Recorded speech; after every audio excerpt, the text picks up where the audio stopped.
Neste momento, o irmão José Eufrásio está com a responsabilidade de tomar posse desse microfone aqui para ser usado pelo Espírito Santo nesta noite, né?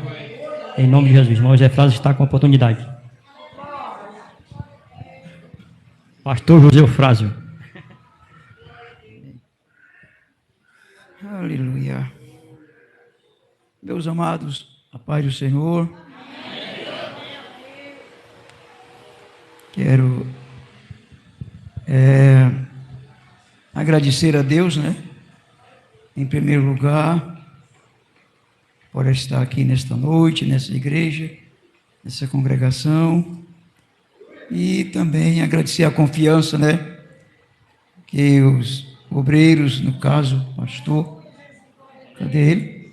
Pastor e seus companheiros, seus obreiros, nos permitem, né? Para assumir aqui o púlpito da congregação, da igreja, para falar o Evangelho. Graças a Deus, que sempre nos dá a vitória. Graças a Deus que o Senhor tem sido o nosso amparo e a nossa fortaleza durante esse tempo todo. Como já foi anunciado aqui sobre a minha pessoa, eles falaram alguma coisa, mas não falaram tudo. E eu também não vou dizer tudo, né? Ok? Mas apenas completar aquilo que Regiane falou sobre a gente servir a Deus ali naquele campo, naquela obra, naquela missão. Foi aonde eu nasci de novo, né? É onde eu nasci de novo. Ali no dia 24 de junho de 1973, eu fiz minha decisão. Naquela abençoada noite, abençoada é um termo que eu estou usando aqui, meio irônico, porque era uma noite de São João, né? Mas para mim foi abençoada, porque foi naquele momento, naquela noite que eu encontrei Jesus, ou Jesus me encontrou. Amém? E desde então nós temos caminhado, né? Aquele trabalho ali nasceu para uma porta de trabalho. Já tinha crente ali, mas eram pouquíssimos. E quando Deus chamou a gente, o pastor achou por bem, pastor do Campo de Moitas, na época, pastor Manel Silveira, um homem de Deus, no Tempo Central, da Igreja Assembleia de Deus Tempo Central, que é onde eu criei, e achou por bem ali o pastor abrir aquela porta de trabalho. Já tinha cultos ali, certo? Esporádicos, dirigidos por alguns obreiros que vinham ali da sede, e um missionário voluntário que se colocava à disposição de Deus para evangelizar aquelas cercanias, de maneiras que havia já alguns crentes ali. Mas uma porta de trabalho não havia fixado. E naquele momento foi aberta aquela porta de trabalho, ligada ao Campo de Moitas. Depois veio a ser gerada a congregação. Mas quando foi feita a congregação, já não era mais Moitas. Itarema já havia desmembrado, estava ali já o primeiro evangelista, primeiro pastor do campo do Itarema, um diácono, autorizado evangelista, diácono, lá do campo de Pentecostes. Pentecostes foi ali enviado pela Assembleia de Deus, pela diretoria da igreja, pastores da convenção, aquele primeiro evangelista para aquele local. Eu tinha um ano de fé. Já estava na frente da porta de trabalho, sem saber nem dirigir, nem mesmo sabia dirigir quase nada, né? Mas mesmo assim saímos evangelizando, ganhando alma para Jesus. orando pelas pessoas. Oramos pela Regiane, oramos pelo pai dela, oramos por mais pessoas. Mas quando aquele trabalho foi consolidado ali, congregação, que eu precisei sair dali para a sede, para auxiliar mais perto o pastor do campo, eu já era presbítero, então já havia ali 50 crentes, entre membros e congregados. Para quem começou num local de difícil acesso, porque tinha um rio no meio atrapalhando o acesso dos irmãos. A gente evangelizou e ganhou pessoas de um lado e de outro do rio. Mas o templo a gente construiu aonde eu morava. Onde eu morava, nós construímos ali o templo para a congregação. E era difícil para os outros irmãos, os crentes, atravessarem o rio, que ainda hoje está lá, o rio não muda, né? Muita gente já tem mudado o curso do rio, mas daquele não mudaram ainda, não sei por quê. Não sei por que não mudaram o curso daquele rio, viu, pastor? Eu achava até bom que mudasse o curso dele. Não só o curso, mas tirasse um horror de pedra que ele tem lá, que atrapalha os transuentes passarem. Ele fosse melhor da gente passar na época do inverno. Pois bem, então, consolidou-se ali aquele trabalho. E ali, Deus nos concedeu permanecer. Nos concedeu permanecer. E a gente auxiliou aquela obra durante longos 20 e tantos anos, auxiliamos aquele trabalho, e saindo de lá para cá, a gente mudou para um outro ministério por conta de algumas adversidades que às vezes acontecem no nosso meio, infelizmente. E houve a necessidade, e eu precisei arrebanhar a minha família, precisei conduzir a minha família para uma igreja mais próxima, porque eu não tinha condições de ir para a sede, Fortaleza, Tereza Cristina, na época, não tinha condições. E aqui também não tinha trabalhos como hoje tem, várias congregações, né? Naquele tempo, 95, só havia, se houvesse mais, eram poucas congregações do Tempo Central no Metrópole. Naquela época era dirigida pelo diácono José Willame, era quem dirigia aquele trabalho ali. E eu passei 2 anos ali, auxiliando ele naquele trabalho. E a gente precisou sair, né? Eu creio que foi uma direção de Deus. E estamos ali servindo a igreja de Jesus Cristo em um outro ministério, mas servindo a Deus na beleza da sua santidade. Estou contente, alegre por tudo que Deus tem feito em minha e em nossas vidas. E eu quero nesta noite, sem mais gastar tempo, ler uma passagem na palavra de Deus, para que a gente possa falar alguma coisa de Jesus, parar de falar da gente, né? Falar de Jesus. Falar da gente não traz muita coisa, não. Falar de Jesus é que faz a diferença. Amém? Então, abra sua Bíblia, se quiserem. Gênesis capítulo 17. Hoje é um culto recheado, né, de expectativas, digamos assim, né? Temáticas, vamos dizer assim, né? É um culto que ele pode encher a mente da gente de várias passagens bíblicas, para a gente falar alguma coisa, porque é um culto denominado aqui na congregação de vocês, culto da família, é um culto a Deus, mas da família, né? A família representada aqui nesta noite, e também por essa ocasião do Dia dos Pais, né, irmão? Dia dos Pais, né, que já foi aqui homenageado, né, por as crianças. Então é um culto, é um momento que a gente precisa pedir as orações dos irmãos, que sempre precisamos. Amém?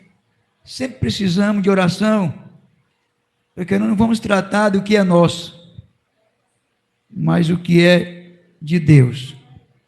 E não é fácil, né, irmão? Não é fácil a gente falar o evangelho. É fácil falar de qualquer coisa.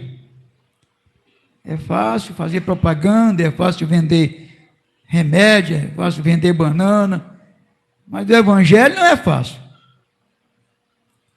Fazer zoada até que é fácil, né? Mas o evangelho na sua autenticidade não é fácil. E pesa em nossos ombros responsabilidade grande, né? De levar para a igreja que merece, que precisa e merece de algo que construa e não destrua. Infelizmente, nós estamos em tempo em que, às vezes, por aí afora, existe mais desconstrução do que construção. E isso não pode ter nome de evangelho, né? O evangelho é construção, é construir o reino de Deus em nossas almas. Então, 17 de Gênesis, alguns versículos desse capítulo. Sendo, pois, Abrão da idade de 99 anos, apareceu o Senhor a Abraão e disse: Eu sou Deus Todo-Poderoso, anda em minha presença e ser perfeito, e porei o meu concerto entre mim e te multiplicarei grandissimamente. Então caiu Abraão sobre o seu rosto, e falou Deus com ele, dizendo: Quanto a mim, eis o meu concerto contigo, e serás o pai de uma multidão de nações, e não se chamará mais o teu nome Abrão, mas Abraão será o teu nome. Porque por pai da multidão de nações te tenho posto, e te farei frutificar grandissimamente, e de ti farei nações, e reis sairão de ti. E estabelecerei o meu concerto entre mim e ti, e a tua semente depois de ti,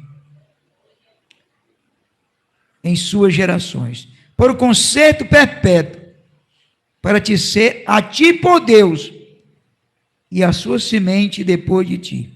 E te darei a ti e a tua semente depois de ti a terra de tuas peregrinações, toda a terra de Canaã, em perpétua possessão, ser-lhe-eis, e ser-lhes-ei o seu Deus.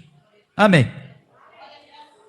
Até o versículo 8, nós temos feito esta leitura, que é bem conhecida de todos os estudantes da Bíblia Sagrada, principalmente também os alunos da escola dominical, que de vez em quando as assembleias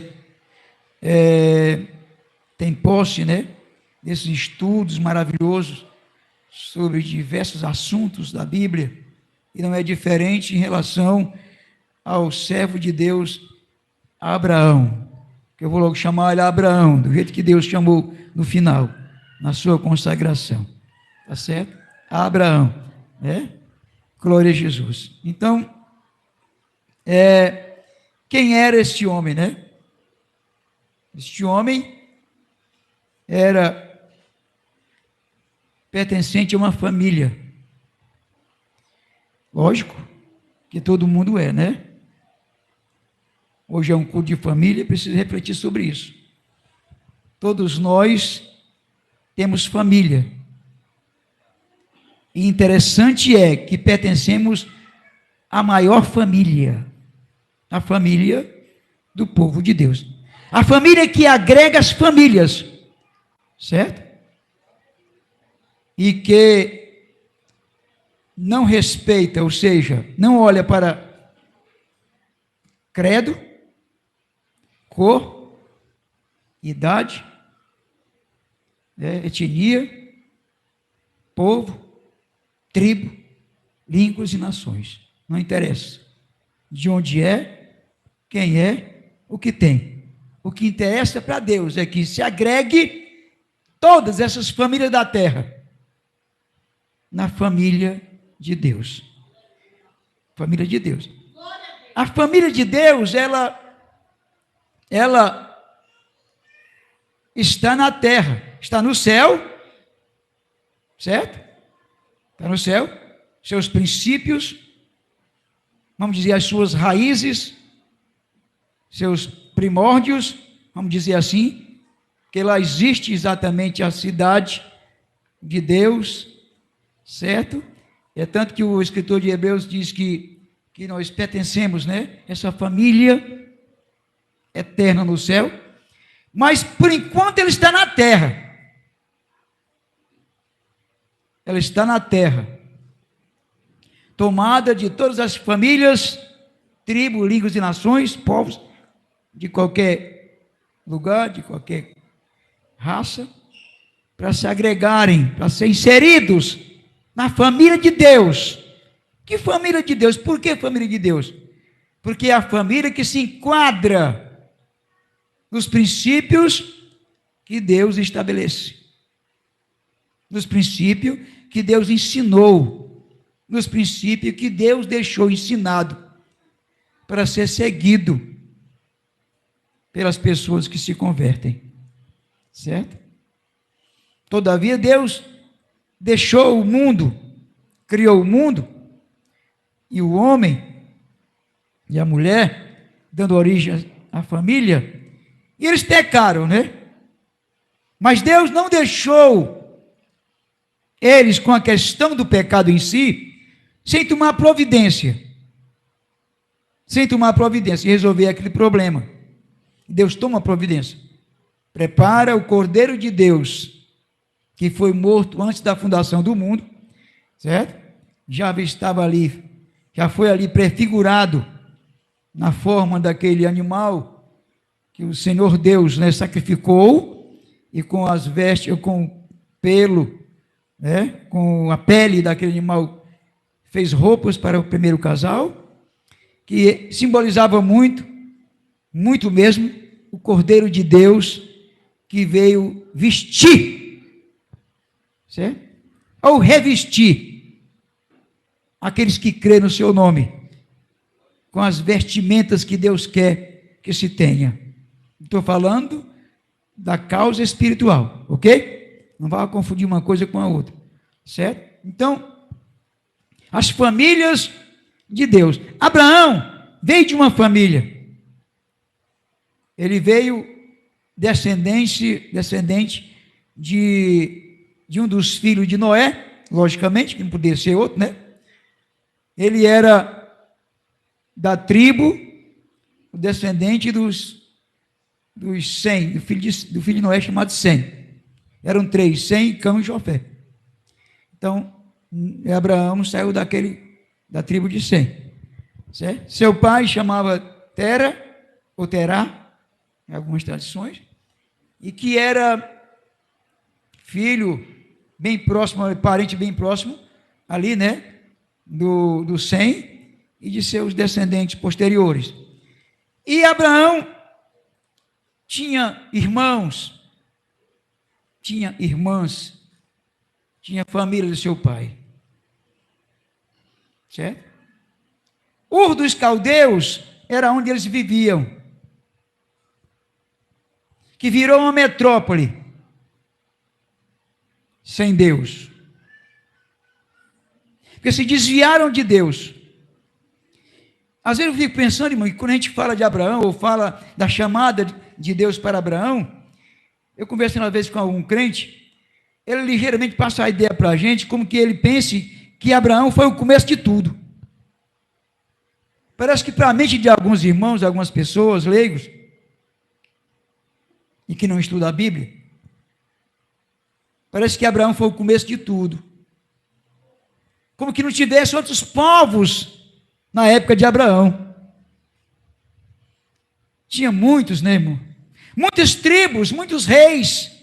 Por sinal, ali, nas terras que Deus mandou ele peregrinar, era cheio de tribos. A terra que Deus disse que ia dar eles era Canaã. E lá estava sendo habitado, certo? Por descendentes de Noé, agora extremamente indiferentes a Deus. Inclusive, até mesmo a tribo de Sem estavam também extremamente distanciados de Deus. Mas Abraão, como Noé, havia uma chamada. Havia um toque. Porque, olha, irmãos, a chamada de Deus para você, irmão, isso aqui é coisa minha que eu vou dizer para você. Não é coisa que é improviso, não. Eu não entendo que a chamada seja uma coisa improvisada. Eu entendo muito mais que a chamada é uma coisa programada por Deus, de acordo com a palavra do Senhor, já desde o ventre de nossa mãe. Então é um mistério que nem todo mundo entende. Ninguém compreende mistério, não é nem para compreender. Se não for revelado, ninguém compreende mistério. Certo? Então é o seguinte, havia muitas outras nações, eram chamadas de nações, que não eram essas coisas como hoje as nações existem, grandiosas nações, né? Com reis poderosos, presidentes, isso tudo, né? E outras coisas mais. Não, mas eram tribos, cada qual mais perigosa, mais valente, cuja a forma deles granjearem poder era destruindo os seus próximos. Era destruindo os seus próximos. A lei do maior, do mais valente. Ele destruiu os seus próximos, então eles se apossavam daquele local que convinha eles se apossar, que fosse interessante. Dessa forma eles viviam em Ur dos Caldeus. Já agora que virou uma metrópole, tinha comércio, tinha muita coisa, e ali se desviaram cada vez mais o pai de Abraão. O pai de Abraão. Mas Abraão tinha uma chamada. Tinha uma chamada, irmão. Glória a Jesus. É bem interessante e é bom vocês ouvirem isso aqui, irmão. Quem tem uma vocação, algo no coração, que Deus está falando, irmão, não custe em decidir, viu, irmão? E nem relaxe isso. Não banalize isso aí. Porque é Deus te chamando. Ele quer que tu tenha zelo. Ele quer que tu seja zeloso. Preserve a chamada de Deus, que no tempo certo Deus vai te colocar aonde Ele tem já planejado te colocar. Tem que se preocupa, né? Eu já vi crente dizer assim: estão destruindo o meu ministério. Eu já vi isso de boca de crente, irmão, me desculpa, eu vou dizer para vocês, me desculpem. Eu já vi que nem bem crente ele é ainda. Ele está indo na casa de ABC, ele ainda está nos coeiros, vamos dizer assim. Está nos coeiros. Me desculpa as expressões meio matuta minha, viu que eu sou matuto mesmo. Ok? Então é o seguinte, estão destruindo meu ministério. Em vez de dizer assim, olha, estão atrapalhando a minha fé. A minha fé. Porque ninguém tem ministério sem fé, irmãos. As pessoas estão querendo ministério sem ter equilíbrio na fé. Não pode, irmãos. Não dá certo. Não vai encaixar, só nunca. Só nunca. Primeiro tem que ter a fé, irmão. Tem que ter a solidez da fé. Tem que haver a confirmação de Deus. Para Deus chamar para a obra. Para ele dizer, Abraão, meu servo, tu está com 75 anos. Mais velho do que eu, só tenho 70. Então eu não posso ter chamado, né, pastor? Não posso.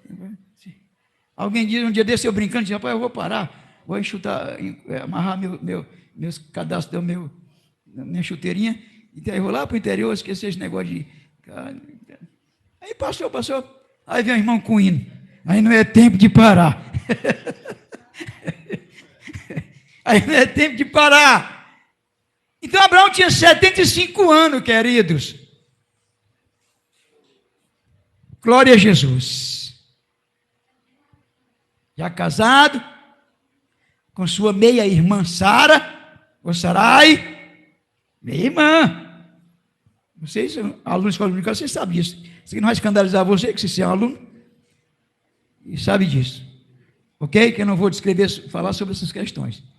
Mas veio, recebeu a ordem divina de sair da sua terra, do meio da sua parentela. Meu Deus! Parece uma contradição.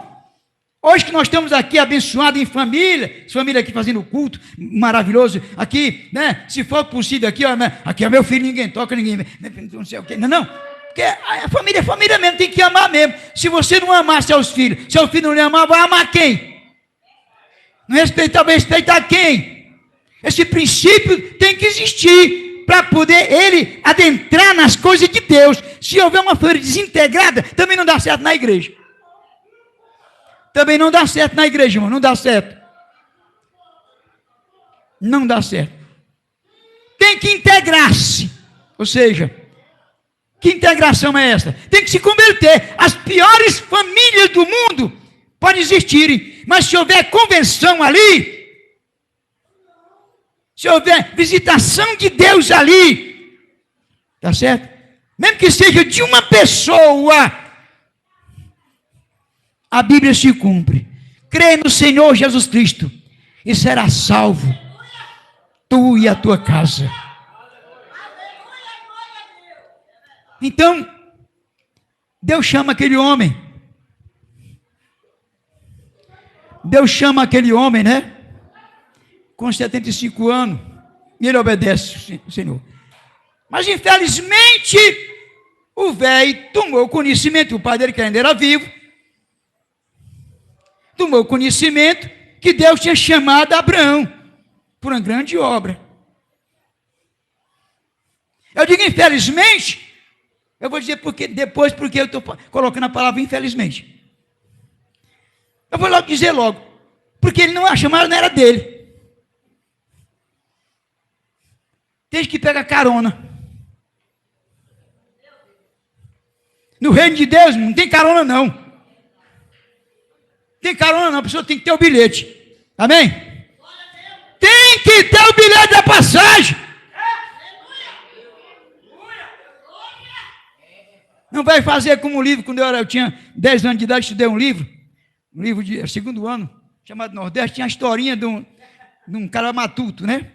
O cara matuto, Nordeste, é novo, né, irmão? Nordeste, o livro Nordeste, viu? Aí tinha, olha, é o novo. Aí, irmão, aí eu tinha a historinha de um sujeito matuto, né? Lá nas serras, serrano, que é um bicho mais grosseiro do mundo, que é duas regiões tem no Ceará que são problemáticas, assim, que são matutos mesmo de mão cheia. É o serrano e o praiano. Você sabia? Serrano e o praiano. Então ele estava lá e precisava fazer uma viagem. O único meio de transporte que ele tinha e conhecia era o burro dele. Mas agora o governo federal tinha feito uma via férrea lá, perto da casa dele, assim, uma distância, mais ou menos assim, uns 10, 20 quilômetros, e o trem passava na cidade para onde ele queria ir. E era muito longe. Ele disse, não, aconselharam, rapaz, vai de trem. Eu vou de trem, mas eu vou no meu burro. Aí foi no burro para pegar o trem. Chegou lá e disse, eu não vou deixar o burro. Aí comprou um bilhete para o burro. Moral da história, ele comprou o bilhete para o burro e montou-se em cima do burro. Ok? Não comprou o bilhete dele, comprou o bilhete do burro. Mais burro do que o burro. Verdade? Então é o seguinte, é a carona desse jeito. Então quem assume essa carona? O burro não estava de carona. O burro estava viajando, porque ele tinha comprado a passagem dele. Agora ele era mais burro que o burro. Estava de carona. Não vai carona para o céu, irmão. Não vai. Eu não vou chegar no final dessa piada e brincadeira, porque não adianta. Não tem cabimento. Mas é assim, só para dizer que é burro quem faz isso. Servo de Deus tem que andar pela linha, pelos contornos, pela forma que Deus ensina na sua palavra. E Abraão recebeu, e o velho foi com ele. Vamos também, eu vou também. Pai, vou também, ora, eu sou o chefe da família. Eu sou o chefe. Ainda estou vivo, quem manda aqui sou eu. Você é recém-casado, pai. Nem filho tem ainda. Ora, vou amar você. Pois vamos, pai. Foram se alojar nessa caminhada, saíram de se alojaram numa cidadezinha chamada Arã. Lá, que Arã tinha sido um local, uma cidadezinha, uma vilazinha, onde tinha morrido um dos filhos do Tera. Lá. E lá tinha a propriedade, ainda com o nome do rapaz. E quando ele chega lá, fica lá por alguma razão e por algum tempo também, fica lá. E nesse negócio de ficar lá, o velho morreu. O velho morreu, irmão. Aleluia. Quando eu leio esse texto, essa passagem, eu me lembro daquela de Isaías. E no tempo que morreu o rei Uzias, eu vi o Senhor. Está vendo? É preciso que alguém morra na tua vida. Não estou dizendo que é teu pai, que é tua mãe, não. É preciso que morra pelo menos, sabe o quê? O eu seu, o personalidade humano, desobediente, teimoso contra Deus. Que Deus tanto pede, que Deus tanto fala, e tu tanto resiste. É preciso que morra. Morra. Tomara que não seja preciso morrer fisicamente alguém para isso acontecer. Que morra só o pecado, a impureza, a coisa do pecado, né? A maldade que predomina, chamada espírito de incredulidade, viu? A pessoa pensa que é natural. Isso não é natural, não. Não é natural, não. Nasce pelos agentes dele. É Satanás, pelos agentes dele. O agente miserável, ele cria na ideia de determinada pessoa. Eu evangelizei um homem, mais de 20 anos. Ele ia para todo canto com os cultos, mas nós, eles aqui sabem quem é. Só um dizer assim para o outro, eu não sabia quem é. Chega lá na hora da mensagem, ele chorava como bebê, como criança. Enxugava o lenço, enxugando. Ele, irmão, olha, nós ia para longe, às vezes a congregação longe, ia todo mundo a cavalo. Ele ia no cavalo dele, fazia questão de ir, queria saber onde era o culto. Ele ia mesmo, mas nunca decidiu. Demônio da incredulidade. Uma barreira na mente dele. Não vai por causa disso. Não decide por causa disso. E o velho morre. Quando o velho morre, Deus chama Abraão, diz: sai, agora completa o que eu tenho te dito. Atende a minha chamada. E ele atendeu e saiu peregrinando. Deus dando as diretrizes, vai para ali, vai para acolá. E ele fez templo, fez altar, fez 2 altares. Mas desobedeceu também, irmãos. Oh, queridos, irmãos, escuta. Isso aqui, ó. É possível que um pai de família fale. É possível que um pastor fale. É possível que os melhores homens na terra falem. Cometa falhas. Agora, é interessante e é digno que eles reconheçam a falha. Tá certo? Se humilhem, se arrependam e se convertam, que Deus está pronto para perdoar. É possível haver as falhas, mas Deus sempre espera o momento do retorno da pessoa, quando ele vem arrependido. E Abraão falhou, irmãos. Que não era Abraão ainda, vou repetir aqui, porque sempre chama Abraão, né? Era Abrão. Que faz qual a diferença, mas faz. Abraão teve que ir no Egito. Meu Deus, por 2 vezes a Bíblia narra esse episódio fatídico na vida de Abraão. É ruim essa questão, porque nós fomos criados na ideia, na doutrina, né? Irmãos, tenha cuidado com o Egito. Não é assim, né? Não vá para o Egito. Não volte mais para o Egito, que vocês já saíram dele. Mas parece que Abraão nunca não era de lá, parece que ele tinha vontade de conhecer.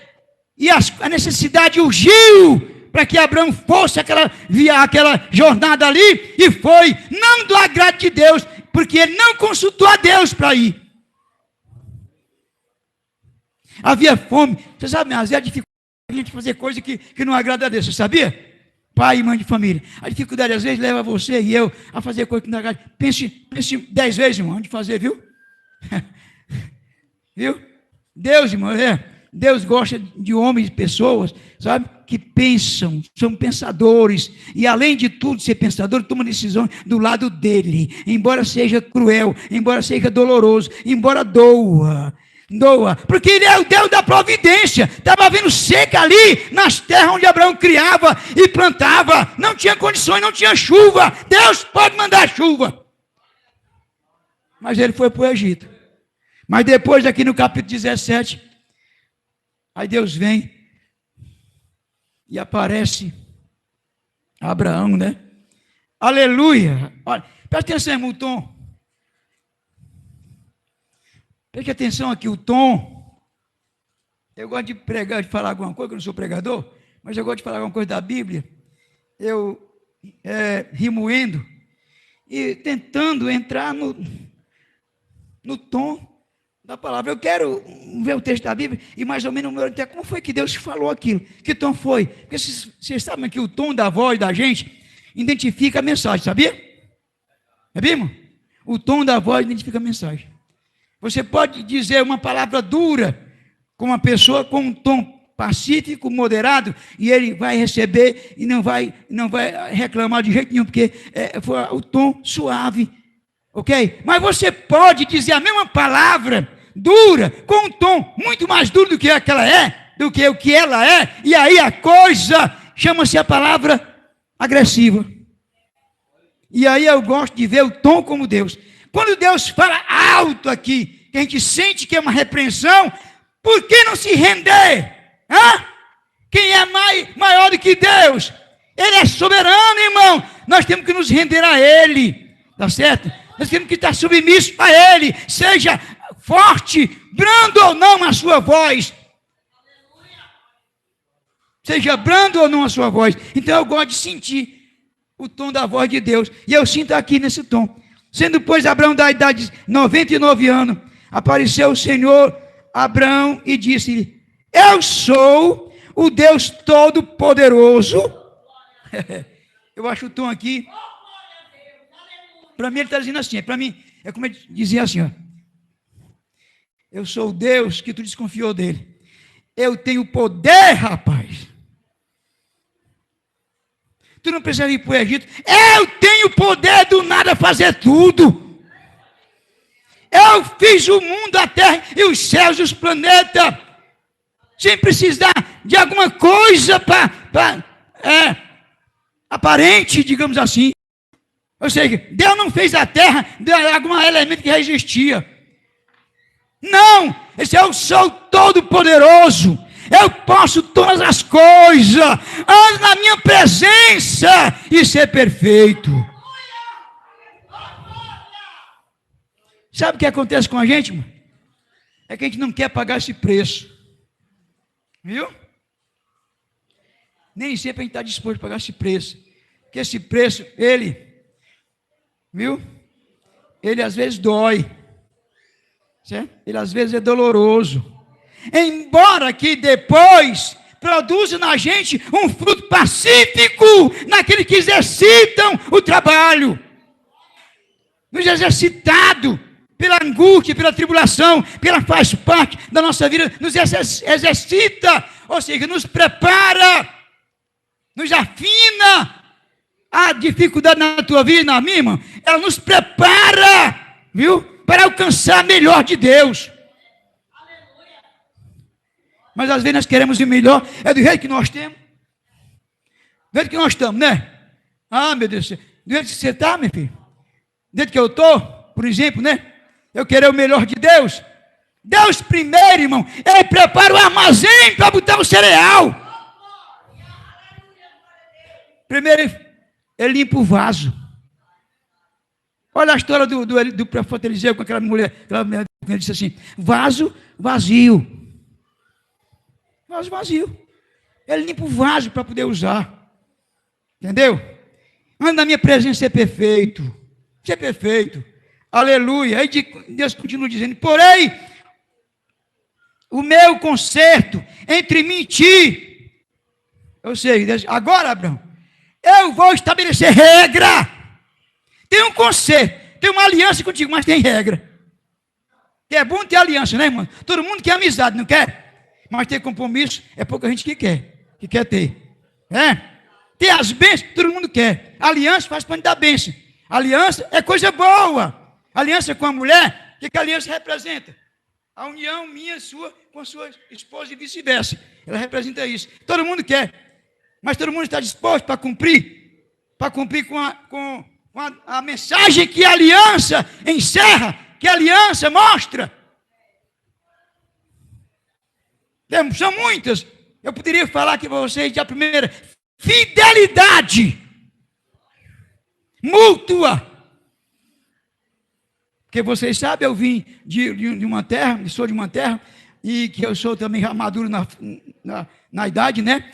E eu sei que os ancestrais tinham essa ideia: olha, o homem não pecava, só quem pecava era a mulher. O homem podia tudo, né? O homem podia ir, passar a noite não sei aonde, os dias de festa, 8 dias de festa não sei aonde, para lá fazer o que acontecer, e a pobre da mulher em casa. Não.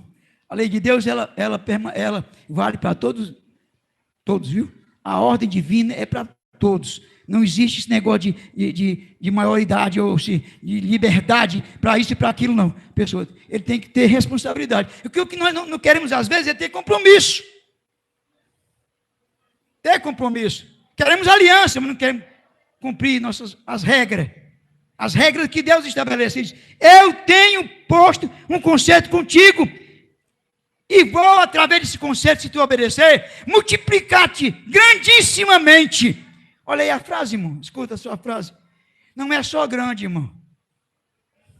É grandissimamente. Porque essa expressão aqui não estava falando da questão material. Estava falando da questão espiritual, que ela é infinda. Que ela é sem limite. Ela vai se encerrar, determinar no céu, e lá é vida eterna. É o destino desse concerto. Por isso Deus diz assim para Abraão: grandissimamente. Essa bênção é grandissimamente, não é só grande, é muito mais do que grande.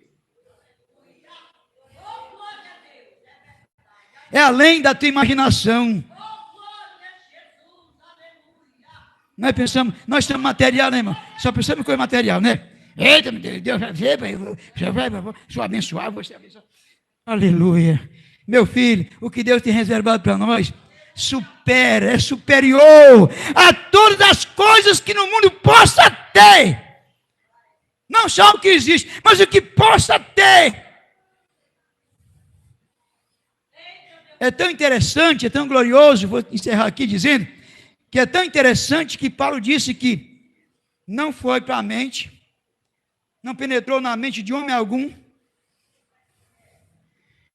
não desceu ao coração de homem algum, algo que Deus tem reservado para aqueles que Ele amam. E o que Deus nos deu, já para entender, é só uma fagulha, gente, é só uma fagulhazinha. Até a Bíblia é uma fagulha. Em relação à eternidade no céu, esse livro é uma fagulha. Eu tiro pelo que disse João, o apóstolo João: estes foram escritos, para que creiais no nome do unigênito Filho de Deus, e para que crendo tenhas vida em seu nome. Foi só para isso. Então ele conclui dizendo: houve muito mais coisa que Jesus disse e fez, que não estão escritos na Bíblia Sagrada. É que foram escritos o tantinho. Aqui é o tantinho certo, irmão. Se você acreditar nisso aqui, no que está escrito aqui, ó, e andar por essa regra, você será abençoado grandissimamente. Agora, aqueles que às vezes entendem, não vou dizer os que não entendem. Às vezes, algum que diz que entende, mas não obedece. O que a Bíblia diz? Olha, aqueles que não obedeceram a regra, nunca verão a alva. Nunca verão a alva. Se não se arrependerem, se converterem, não vão entrar na cidade que Deus preparou para Abraão.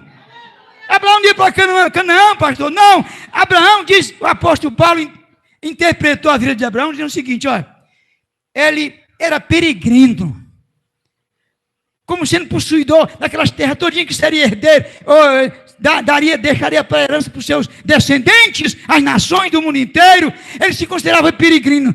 Aí Paulo responde, por quê? Ele diz, porque esperava a cidade, cujo construtor e arquiteto é Deus. Aleluia. Ele não tinha, como nós, não temos cidade aqui permanente. Igreja, pense nisso. Estamos buscando e caminhando para a futura. Amém? Amém e amém.